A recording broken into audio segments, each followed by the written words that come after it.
ನಮಗೆ ಜಗತ್ತು ಅನಿವಾರ್ಯವೇ ಹೊರತು ಜಗತ್ತಿಗೆ ನಾವು ಅನಿವಾರ್ಯವಲ್ಲ ಎಂಬ ಸತ್ಯ ಅರಿತ ಕ್ಷಣ ಮನುಷ್ಯನ ಅಹಂಕಾರ ಕಡಿಮೆಯಾಗುತ್ತದೆ. ಗೌತಮ ಬುದ್ಧ. ಹಾಯ್ ಆಲ್, ಎಲ್ರಿಗೂ ನಮಸ್ತೆ. Welcome back to my channel. ನಾನು ಅರ್ಚನಾ. ಇವತ್ತು ಹ್ಯಾಂಗಿಂಗ್ ಕ್ರಿಸ್ಟಲ್ ಇಯರಿಂಗ್ಸ್ ಮಾಡ್ತಾ ಮೆಡಿಟೇಷನ್, ಧ್ಯಾನದ ಬಗ್ಗೆ ಕತೆ ಹೇಳ್ತೀನಿ ಕೇಳಿ. ವಿಡಿಯೋನ ಎಲ್ಲೂ ಕೂಡ ಸ್ಕಿಪ್ ಮಾಡದೆ ನೋಡಿ. ಪ್ಲೀಸ್ ನನ್ನ ಚಾನೆಲ್ ಸಬ್ಸ್ಕ್ರೈಬ್ ಮಾಡಿ. ಇನ್ ಕೇಸ್ ವಿಡಿಯೋ ಇಷ್ಟ ಆದರೆ ಒಂದು ಲೈಕ್ ಮಾಡಿ, ಹಾಗೆ ನಿಮ್ಮ ಫ್ರೆಂಡ್ಸ್ ಅಂಡ್ ಫ್ಯಾಮಿಲಿಗೆಲ್ಲ ಈ ವಿಡಿಯೋನ ಶೇರ್ ಮಾಡಿ. ಒಂದು ಹಳ್ಳಿಲಿ ಒಬ್ಬ ಮರ ಕಡಿಯುವವನು ಇದ್ನಂತೆ.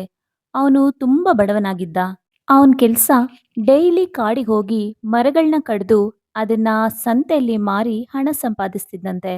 ಬಟ್ ಅವನಿಗೆ ಸಿಗೋ ಹಣದಿಂದ ಅವನ ಜೀವನ ನಡ್ಸಕ್ಕೆ ತುಂಬಾ ಕಷ್ಟ ಆಗ್ತಿತ್ತು. ಒಂದ್ಸರ್ತಿ ಹೀಗೆ ಮರ ಕಡಿಬೇಕು ಅಂತ ಕಾಡಿಗೆ ಹೋದಾಗ ಒಬ್ಬ ಸನ್ಯಾಸಿಯನ್ನ ನೋಡ್ದ. ಆ ಸನ್ಯಾಸಿಯು ಆಳವಾದ ಧ್ಯಾನದಲ್ಲಿ ಮುಳುಗಿದ್ದ. ಹೀಗೆ ಸ್ವಲ್ಪ ಸಮಯ ಆದ್ಮೇಲೆ ಆ ಸನ್ಯಾಸಿ ಧ್ಯಾನದಿಂದ ಎಚ್ಚರಗೊಂಡಾಗ ಅಲ್ಲೇ ಮುಂದೆ ಕಾಯ್ತಾ ನಿಂತಿದ್ದ ಮರ ಕಡಿಯೋನು ಕೇಳ್ತಾನಂತೆ, ಗುರುವೇ, ನಾನು ತುಂಬಾ ಬಡವ, ದಯವಿಟ್ಟು ನನ್ನ ಬಡತನದ ಈ ಸಮಸ್ಯೆಗೆ ಒಂದು ಪರಿಹಾರ ತಿಳಿಸಿ ಅಂತ ಕೇಳ್ತಾನೆ.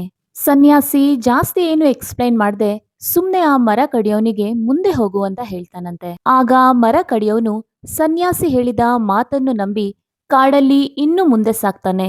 ಹೀಗೆ ಸ್ವಲ್ಪ ಸಮಯ ಆದ್ಮೇಲೆ ಕಾಡಲ್ಲಿ ಗಂಧದ ಮರಗಳಿರೋ ಜಾಗಕ್ಕೆ ಆ ಮರ ಕಡಿಯೋನು ತಲುಪ್ತಾನೆ. ಆ ಗಂಧದ ಮರಗಳನ್ನ ನೋಡಿದ ತಕ್ಷಣ ಇವನಿಗೆ ತುಂಬಾ ಖುಷಿ ಆಗುತ್ತೆ. ಆಮೇಲೆ ಅವನು ಈ ಗಂಧದ ಮರಗಳನ್ನ ಕಡ್ದು ಮಾರ್ಕೆಟ್ ಅಲ್ಲಿ ಮಾರಕ್ ಶುರು ಮಾಡ್ತಾನೆ. ತುಂಬಾ ಸ್ವಲ್ಪ ಸಮಯದಲ್ಲೇ ಅವನು ಬಹಳಷ್ಟು ಶ್ರೀಮಂತನಾದ. ಮತ್ತೆ ತುಂಬಾ ಸಂತೋಷದಿಂದ ಅವನ ಜೀವನವನ್ನ ನಡೆಸ್ತಿರ್ತಾನೆ. ಹೀಗೆ ಅವನು ಖುಷಿಯಾಗಿ ಜೀವನ ನಡೆಸ್ತಿದ್ದಾಗ ಒಂದ್ಸರ್ತಿ ಅವನಿಗೆ ಕಾಡಲ್ಲಿ ಸಿಕ್ಕಿದ ಸನ್ಯಾಸಿಯ ನೆನ್ಪಾಯ್ತು. ಅವನಿಗನ್ಸುತ್ತೆ, ಮತ್ತೆ ನಾನು ಕಾಡಿಗೆ ಹೋಗಿ ಆ ಸನ್ಯಾಸಿನ ಭೇಟಿ ಆಗ್ಬೇಕು ಅಂತ. ಮತ್ತಷ್ಟು ಶ್ರೀಮಂತನಾಗಲು ಆ ಸನ್ಯಾಸಿ ಹತ್ರ ಸಲಹೆ ಕೇಳೋಣ ಅಂತ ಅವನು ಮನ್ಸಲ್ಲೇ ಅನ್ಕೊಂಡ.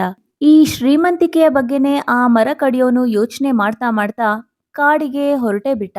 ಅವನ ಅದೃಷ್ಟಕ್ಕೆ ಸನ್ಯಾಸಿ ಅದೇ ಜಾಗದಲ್ಲಿ ಧ್ಯಾನದಲ್ಲಿ ಆಳವಾಗಿ ಮುಳುಗಿದ್ರು. ಸನ್ಯಾಸಿ ಕಣ್ಬಿಟ್ಟು ಧ್ಯಾನದಿಂದ ಹೊರಗ್ ಬರ್ತಾರೆ. ಇದನ್ನೇ ಕಾಯ್ತಾ ಇದ್ದ ಮರ ಕಡಿಯೋನು ಹೇಳ್ತಾನೆ, ಓ ಗುರುಗಳೇ, ನಿಮ್ಮ ಕೃಪೆಯಿಂದ ನನಗೆ ಗಂಧದ ಕಾಡು ಸಿಕ್ಕಿ ಈಗ ಸಂತೋಷದಿಂದ ಜೀವನ ನಡೆಸ್ತಿದ್ದೀನಿ. ನನಗೆ ನಿಮ್ಮಿಂದ ಮತ್ತಷ್ಟು ಉಪದೇಶ ಬೇಕು ಅಂತ ಅವನು ಗುರುಗಳಲ್ಲಿ ಕೇಳ್ತಾನೆ. ಅದಕ್ಕೆ ಸನ್ಯಾಸಿ ಸುಮ್ನೆ ಮುಗುಳ್ನಕ್ಕು ಮತ್ತಷ್ಟು ಮುಂದೆ ಹೋಗು ಅಂತ ಹೇಳ್ತಾರೆ. ಇವನು ಸನ್ಯಾಸಿಯ ಮಾತನ್ನು ನಂಬಿ ಮತ್ತೆ ಕಾಡಲ್ಲಿ ಇನ್ನಷ್ಟು ಮುಂದಕ್ಕೆ ಹೋಗ್ತಾನೆ. ಆಗ ಅವನಿಗೆ ಆಶ್ಚರ್ಯ ಆಗೋ ತರ ಬಂಗಾರದ ಗಣಿಯೇ ಸಿಕ್ಬಿಡುತ್ತೆ. ಇದರಿಂದ ಮರ ಕಡಿಯೋನು ಮತ್ತಷ್ಟು ಶ್ರೀಮಂತ ಆಗ್ತಾನೆ. ಇನ್ನಷ್ಟು ಖುಷಿಯಾಗಿ ಅವನು ಜೀವನ ನಡೆಸ್ತಿರ್ತಾನೆ. ಮತ್ತೆ ಅವನಿಗೆ ಸನ್ಯಾಸಿಯ ನೆನಪಾಗಿ ಮತ್ತೆ ಕಾಡಿಗೆ ಹೋಗ್ತಾನೆ.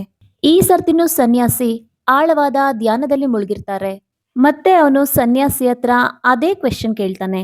ಮತ್ತೆ ಆ ಸನ್ಯಾಸಿ ಮುಗುಳ್ನಗುತ್ತಾ ಇನ್ನಷ್ಟು ಕಾಡಲ್ಲಿ ಮುಂದೆ ಹೋಗಕ್ಕೆ ಸೂಚಿಸ್ತಾರೆ. ಸನ್ಯಾಸಿಯ ಮಾತಿನ ಮೇಲೆ ನಂಬಿಕೆ ಇಟ್ಟ ಅವನು ಏನು ಮತ್ತೆ ಮರುಪ್ರಶ್ನೆ ಮಾಡದೆ ಕಾಡಲ್ಲಿ ಇನ್ನಷ್ಟು ಮುಂದೆ ನಡಿತಾನೆ. ಅವನು ಮುಂದೆ ಸಾಕ್ತಾ ಸಾಕ್ತಾ ಕಾಡಲ್ಲಿ ಮುತ್ತು, ರತ್ನ, ವಜ್ರದ ಗಣಿಯೇ ಸಿಕ್ಬಿಡುತ್ತೆ. ಈಗ ಅವನು ಇನ್ನಷ್ಟು ಶ್ರೀಮಂತ ಆಗ್ತಾನೆ. ಇವೆಲ್ಲ ಸಿಕ್ಕಿದ್ಮೇಲೆ ಅವನು ಮತ್ತಷ್ಟು ಸಮೃದ್ಧಿಯಿಂದ ಸಂತೋಷದಿಂದ ಅವನ ಜೀವನವನ್ನ ನಡೆಸ್ತಿರ್ತಾನೆ. ಹೀಗೆ ವೈಭವದಿಂದ ಅವನ ಜೀವನ ನಡೆಸ್ತಿರ್ಬೇಕಾದ್ರೆ ಒಂದ್ಸರ್ತಿ ಮತ್ತೆ ಆ ಸನ್ಯಾಸಿ ಬಗ್ಗೆ ಯೋಚಿಸ್ತಾನೆ. ಆ ಸನ್ಯಾಸಿಗೆ ಬಹಳಷ್ಟು ಜ್ಞಾನ ಇದೆ. ಬಯಸಿದ್ರೆ ಆ ಸನ್ಯಾಸಿ ಕೂಡ ಶ್ರೀಮಂತ ಆಗ್ಬೋದಿತ್ತಲ್ವಾ? ಯಾಕವರು ಇದಕ್ಕೆಲ್ಲ ಬೆಲೆ ಕೊಡದೆ ಕಾಡಲ್ಲಿ ಧ್ಯಾನದಲ್ಲಿ ಮುಳುಗಿರ್ತಾರೆ ಅಂತ. ಈ ವ್ಯಕ್ತಿ ಅದ್ರ ಬಗ್ಗೆ ಎಷ್ಟೇ ಯೋಚನೆ ಮಾಡಿದ್ರೂ ಅವನಿಗೆ ಆನ್ಸರ್ ಸಿಗಲ್ಲ. ಮತ್ತೆ ಅವನು ಯೋಚಿಸ್ತಾ, ನಾನು ಆ ಸನ್ಯಾಸಿಯನ್ನ ಕಾಡಲ್ಲಿ ಭೇಟಿ ಆಗ್ಲೇಬೇಕು ಅಂತ. ಆ ವ್ಯಕ್ತಿ ಮತ್ತೆ ಕಾಡಿಗೆ ಹೋಗಿ ಆ ಸನ್ಯಾಸಿನ ಭೇಟಿಯಾಗಿ, ಓ ಜ್ಞಾನಿಯೇ, ನೀವು ನನಗೆ ಕಾಡಲ್ಲಿ ಮುಂದೆ ಹೋಗುವಂತ ಸಲಹೆ ಕೊಟ್ರಿ. ನನಗೆ ಸಿರಿ ಸಂಪತ್ತು ಸಿಗೋ ಜಾಗವನ್ನ ತಿಳಿಸಿದ್ರಿ. ಆದ್ರೆ ನಿಮಗ್ಯಾಕೆ ಈ ಶ್ರೀಮಂತಿಕೆ ಬೇಡ? ಇದನ್ನೆಲ್ಲ ನನಗಿಂತ ಮುಂಚೆ ನೀವೇ ತಗೋಬೋದಿತ್ತಲ್ವಾ ಅಂತ ಕ್ವೆಶ್ಚನ್ ಮಾಡ್ದ. ಅದೇ ನಗುಮುಖದಿಂದ ಸನ್ಯಾಸಿಯು ಹೇಳ್ತಾರೆ, ನೀನು ಹೇಳ್ತಾ ಇರೋದು ಸತ್ಯ, ಆದ್ರೆ ನಾನು ನಿನಗಿಂತ ತುಂಬಾ ಮುಂದೆ ಹೋಗಿದ್ದೀನಿ. ಬಂಗಾರ, ವಜ್ರ, ವೈಡೂರ್ಯಕ್ಕಿಂತ ಬೆಲೆ ಕಟ್ಟಲಾಗದ ಜಾಗಕ್ಕೆ ನಾನು ಹೋಗಿದ್ದೀನಿ. ನನ್ನ ಆನಂದ, ಸಂತೋಷ, ತೃಪ್ತಿಗೆ ಈ ಭೂಮಿಯ ಯಾವ ವಸ್ತುವಿನಿಂದ ಬೆಲೆ ಕಟ್ಟಲಾಗೋದಿಲ್ಲ. ಆ ಮರ ಕಡಿಯೋನು ಸನ್ಯಾಸಿ ಹತ್ರ ತುಂಬಾ ಕ್ಯೂರಿಯಾಸಿಟಿಯಿಂದ ಏನದು ಅಂತ ಕೇಳ್ತಾನೆ. ಅದಕ್ಕೆ ಸನ್ಯಾಸಿ ಉತ್ತರಿಸ್ತಾರೆ, ನನಗೆ ಆತ್ಮತೃಪ್ತಿ ಸಿಕ್ಕಿದೆ, ಅದು ಧ್ಯಾನದಿಂದ ಅಂತ ಹೇಳ್ತಾರೆ. ಈ ಬ್ರಹ್ಮಾಂಡದಲ್ಲಿ ಒಬ್ಬ ವ್ಯಕ್ತಿಯ ಆತ್ಮತೃಪ್ತಿಗಿಂತ ದೊಡ್ಡದಾದ ವಸ್ತು ಯಾವುದೂ ಇಲ್ಲ ಅಂತ ತಿಳಿಸ್ತಾರೆ. ಆ ಸನ್ಯಾಸಿಯ ಮಾತನ್ನು ಕೇಳಿ ಆ ವ್ಯಕ್ತಿ, ನಾನೆಷ್ಟು ಮೂರ್ಖ, ನಿಮಗೆ ಆ ಆತ್ಮತೃಪ್ತಿ ಇದೆ. ಆ ಆಂತರಿಕ ನಿಧಿಯನ್ನು ಹೊಂದಿದ ನಿಮ್ಮಲ್ಲಿ ಹೊರಗಿನ ಶ್ರೀಮಂತಿಕೆಗೆ ಆಸೆಯನ್ನು ಪಟ್ಟು ನಿಮ್ಮಲ್ಲಿ ಬರ್ತಿದ್ದೆ. ದಯವಿಟ್ಟು ಈ ಆತ್ಮತೃಪ್ತಿಯನ್ನ ಹೇಗೆ ಸಂಪಾದಿಸೋದು ನನಗೂ ಹೇಳ್ಕೊಡಿ ಅಂತ ಸನ್ಯಾಸಿಯಲ್ಲಿ ದಯನೀಯವಾಗಿ ಕೇಳ್ತಾನೆ.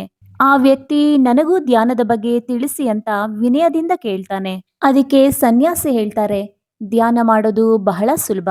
ಒಂದು ಪ್ರಶಾಂತವಾದ ಸ್ಥಳದಲ್ಲಿ ಕೂತ್ಕೊಂಡು ಸಹಜ ಶ್ವಾಸದ ಕಡೆ ಸಂಪೂರ್ಣವಾದ ಗಮನವನ್ನ ಹರಿಸ್ಬೇಕು. ಹೀಗೆ ಉಸಿರಿನ ಕಡೆ ಗಮನ ಹರಿಸ್ತಾ ಹರಿಸ್ತಾ ಯಾವ್ದಾದ್ರೂ ಯೋಚನೆಗಳು ಬಂದ್ರೆ ಅದರ ಹಿಂದೆ ಹೋಗದೆ ಮತ್ತೆ ಉಸಿರಿನ ಕಡೆ ಗಮನ ಕೊಡೋದು ಅಷ್ಟೇ. ಪ್ರಾರಂಭದಲ್ಲಿ ಯೋಚನೆಗಳು ಬರೋದು ಸಹಜ, ಆದ್ರೆ ನಾವು ಯೋಚನೆಗಳಿಗಿಂತ ಜಾಸ್ತಿ ನಮ್ಮ ಸಹಜವಾದ ಉಸಿರಿನ ಕಡೆ ಗಮನವನ್ನ ಕೊಡಬೇಕು. ಹೀಗೆ ರೆಗ್ಯುಲರ್ ಆಗಿ ಪ್ರಾಕ್ಟೀಸ್ ಮಾಡ್ತಾ ಇದ್ರೆ ಒಂದಿನ ಯೋಚನೆಗಳೆಲ್ಲ ಮಾಯ ಆಗಿ ಶಾಂತವಾದ ಸ್ಥಿತಿಗೆ ಬರ್ತೀವಿ. ಅದನ್ನೇ ಧ್ಯಾನ ಅಥವಾ ಮೆಡಿಟೇಷನ್ ಅಂತ ಹೇಳ್ತಾರೆ.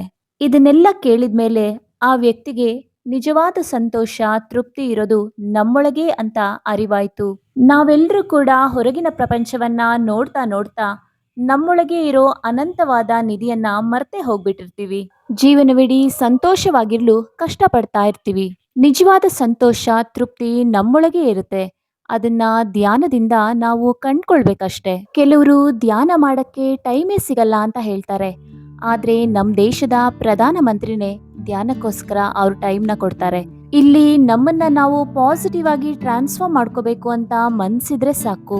ಹೌದು, ಪ್ರಾರಂಭದಲ್ಲಿ ಧ್ಯಾನ ಮಾಡೋಕೆ ಎಲ್ರಿಗೂ ಸ್ವಲ್ಪ ಕಷ್ಟನೇ. ಆದ್ರೆ ದಿನ ದಿನ ಪ್ರಾಕ್ಟೀಸ್ ಮಾಡ್ತಾ ಮಾಡ್ತಾ ನಾವು ಧ್ಯಾನ ಮಾಡ್ಬೇಕು ಅಂತ ಅನ್ಕೋಬೇಕಾಗೇ ಇಲ್ಲ. ತಾನಾಗಿ ಈ ಧ್ಯಾನ ನಮ್ಮನ್ನ ಎಳ್ಕೊಂಡು ಹೋಗ್ಬಿಡತ್ತೆ. ಆಗಲೇ ನಾವೆಲ್ಲರೂ ನಿಜವಾದ ಆತ್ಮತೃಪ್ತಿಯನ್ನ ಅನುಭವಿಸ್ಬೋದು. ಧ್ಯಾನದ ಬಗ್ಗೆ ಹೆಚ್ಚಿನ ಮಾಹಿತಿಗೆ PMC ಚಾನೆಲ್ ಸಬ್ಸ್ಕ್ರೈಬ್ ಮಾಡಿ. ಧ್ಯಾನವನ್ನು ಮಾಡಿ, ಧ್ಯಾನವನ್ನು ಹಂಚಿ. Thank you.